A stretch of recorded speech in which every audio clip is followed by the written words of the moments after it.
주 십자가의 그늘에 내 쉴 곳 찾았네.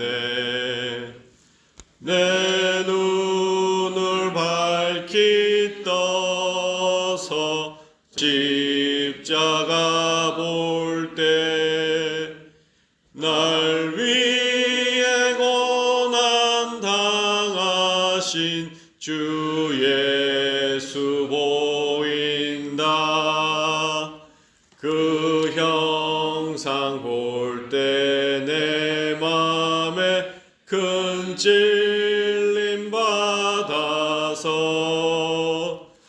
그 사랑 감당 못하여 눈물만 흘리네.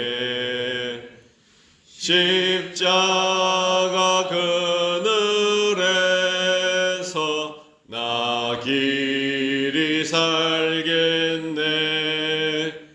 나 사모하는 광채는 주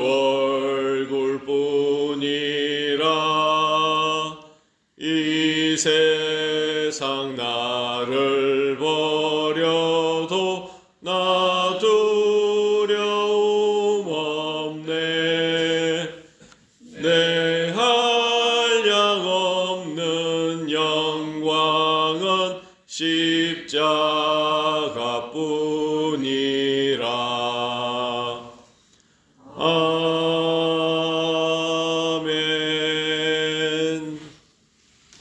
오늘 하나님께서 주시는 말씀은 사도행전 2장 37절로 39절까지 말씀입니다.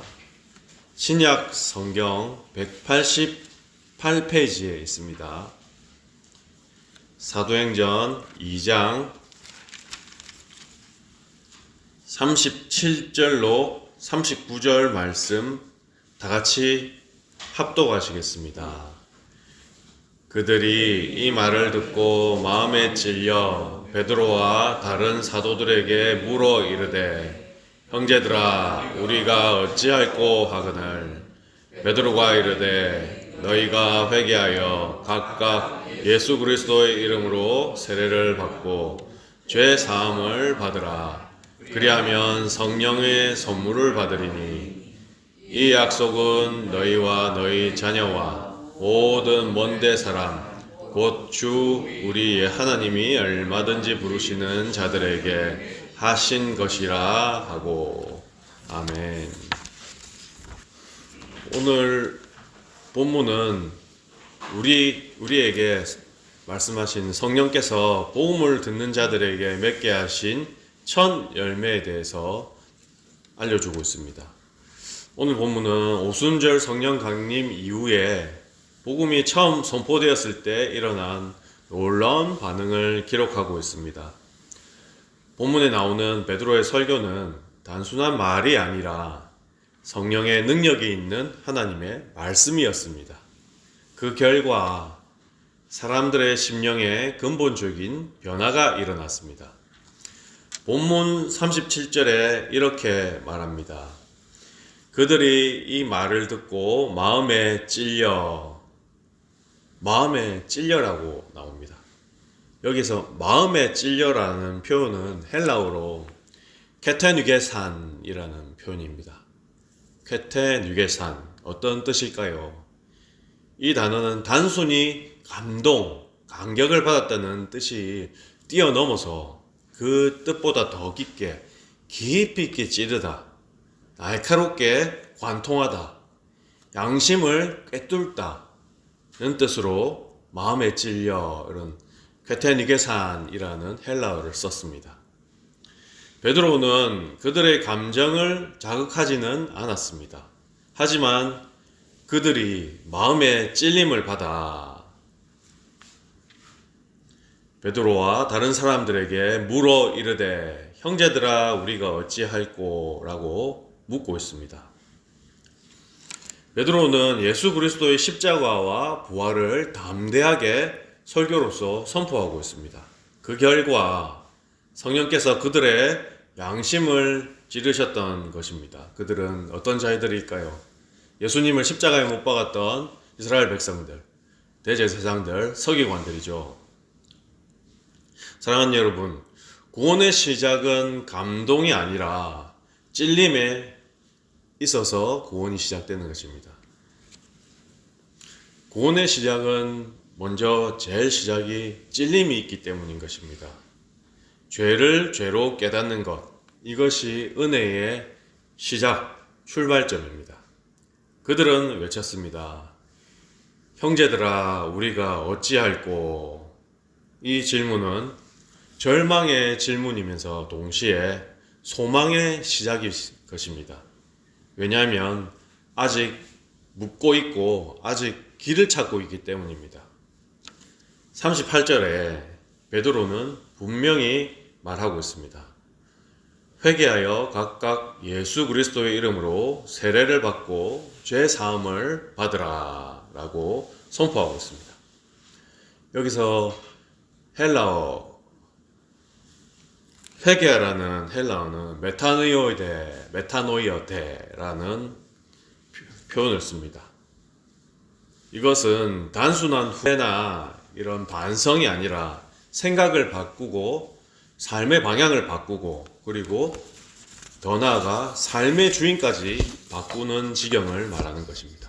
즉 자기 중심적인 삶의 태도에서 그리스도 중심적인 삶으로 바뀌는 대전환을 뜻합니다. 이스라엘 백성들과 제사장들, 서기관들은 예수님을 십자가에 못 박았습니다. 그러나 베드로는 그들을 정죄하거나 비판하지 않았습니다. 오히려 그들에게 회개할 수 있는 문을 활짝 열어주었습니다. 아무리 큰 죄라도 회개 앞에서는 길이 열립니다. 그래서 십자가는 심판의 상징이 아니라 용서의 상징이고 통로입니다. 오늘 본문에 나오는 세례는 무슨 뜻입니까? 38절에 나옵니다. 베드로가 이르되 너희가 회개하여 각각 예수 그리스도의 이름으로 세례를 받고 죄 사함을 받으라. 그리하면 성령을 받으리니 라고 나옵니다. 세례란 그리스도의 죽음과 연합되고 세례란 그리스도의 부활과 연합하는 공적인 신앙 고백인 것입니다. 우리가 받은 구원은 하나님께 1대1로 개인적으로 받지만은 우리의 믿음은 결코 숨겨질 수 없는 것입니다. 그래서 이런 말이 있는 것입니다. 옆집 이웃이 당신이 그리고 우리가 그리스도인인 것을 자랑하라 라는 표현이 있는 것입니다. 옆집 이웃들이 우리가 그리스도인이라는 것을 알아야 되는 것입니다. 그래서 우리의 믿음은 숨겨질 수가 없는 것입니다. 우리의 믿음은 고백을 통해서 나타날 수가 있는 것입니다. 베드로는 38절에 말하고 있습니다. 그리하면 죄 사함을 얻고 성령을 선물로 받으리니 라고 선포하고 있습니다. 여기서 놀라운 복음의 선언이 있습니다. 그들이 십자가에 못 박은 예수께서 바로 그들의 죄를 사하시는 구세주가 되셨다는 사실입니다. 십자가는 인간이 만든 아주 최악의 사형틀이자 죄입니다. 동시에 십자가는 하나님의 최고의 은혜입니다. 사랑하는 여러분, 우리가 영원히 죽을 수밖에 없음을 깨닫는 바로 그 자리가 십자가의 자리입니다. 우리는 영원히 살 수 있는 십자가에서의 소망을 또 발견할 수 있습니다. 그 자리가 바로 십자가의 자리입니다.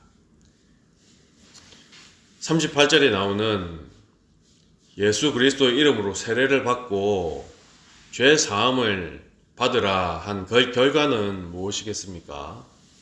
성령을 선물로 받으리라 라고 38절에 분명히 나오고 있습니다. 성령은 보상이 아니고 자격의 대가도 아닙니다. 성령은 선물로 주어진 것입니다.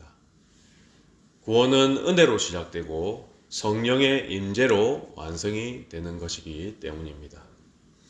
39절에 보시면 이 약속은 너희와 너희 자녀와 모든 먼데 사람 곧 주 우리 하나님이 얼마든지 부르시는 자들에게 하신 것이라 하고 라고 나옵니다.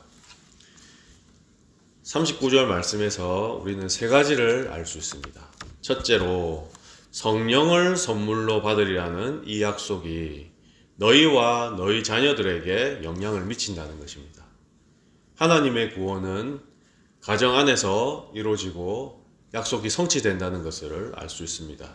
두 번째로 이 약속은 모든 먼데 사람들에게도 영향을 끼친다는 것입니다.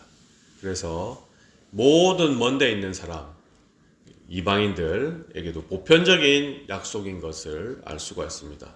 따라서 복음은 민족을, 그 나라를 초월한다고 볼 수 있습니다. 세 번째로 하나님이 부르시는 자들에게 하신 이 약속을 통해서 하나님의 주권적인 부르심을 확인할 수가 있습니다. 하나님이 부르신 자들에게 하신 것이라 라고 39절에 나옵니다.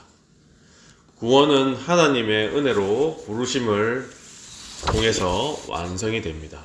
그리고 그 약속은 오늘날 우리에게까지 이르렀습니다. 사랑하는 여러분, 오늘도 우리가 이 새벽에 주여 우리가 어찌해야 되겠습니까? 라고 물어볼 용기가 나십니까? 혹시 말씀을 들었지만 말씀대로 살지 못한 적은 없었습니까? 아직도 마음에 찔림이 없지는 않습니까? 찔림은 있지만 회개로 이어지지 않았던 적은 없었는지요? 그리고 회개는 했지만 담대한 고백과 신앙 고백, 그리고 하나님께 말씀에 순종하지 못했던 적은 없었습니까? 이 시간에 기도를 하시면서 돌아보시길 바랍니다. 성령은 오늘도 동일하게 역사하십니다. 성령은 말씀을 통해서 역사하시고 양심을 통해서 역사하십니다. 그리고 은혜로 우리를 부르십니다. 복음은 우리를 다음 단계, 세 단계로 인도하십니다. 마음의 찔림으로 인도를 하십니다. 그리고 회개의 결단함으로 인도하십니다. 그리고 성령의 선물로 이끄십니다. 이 시간에 남을 정죄하거나 남을 판단하고 남만 바라보지 마시고 소망으로 하나님께 나아가시기를 바라겠습니다. 우리가 어찌할꼬라고 우리 스스로에게 묻는 심령을 주시고 자신이 삶이 회개에 합당한 열매를 맺고 살고 있는지, 그리고 진지하게 돌아볼 필요가 있습니다. 언제든지 예수 그리스도의 이름을 붙들고 기도하시면 약속하신 대로 죄 사함과 성령의 선물을 받게 될 것입니다. 기도하시겠습니다. 사랑과 은혜 하나님 아버지, 오늘도 말씀으로 우리의 심령을 두드려 주셔서 감사합니다. 굳어있던 우리의 마음을 성령으로 찔러주시고 죄를 죄로 알고 깨닫게 하실 것을 미리 감사드립니다. 주님, 우리가 어찌할꼬라고 묻는 심령이 되게 하옵소서. 변명하거나 미루거나 하지 않게 하시고 겸손히 회개의 자리로 나가게 하옵소서. 후회하는 삶이 아니라 삶의 방향을 돌이키고 참된 회개를 하게 허락하옵소서. 예수 그리스도의 십자가 공로를 의지하오니 우리의 모든 죄를 사하여 주시고 약속하신 성령의 선물로 새롭게 하여 주옵소서. 이 새벽에 다시 한 번 더 주님께 속한 자들로 우리가 살아가길 결단합니다.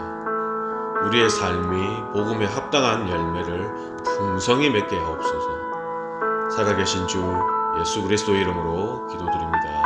아멘.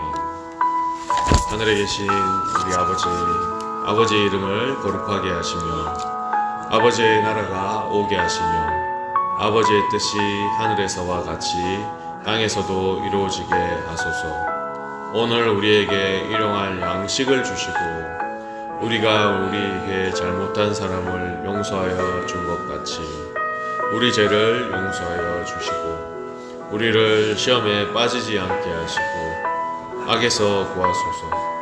나라와 권능과 영광이 영원히 아버지의 것입니다.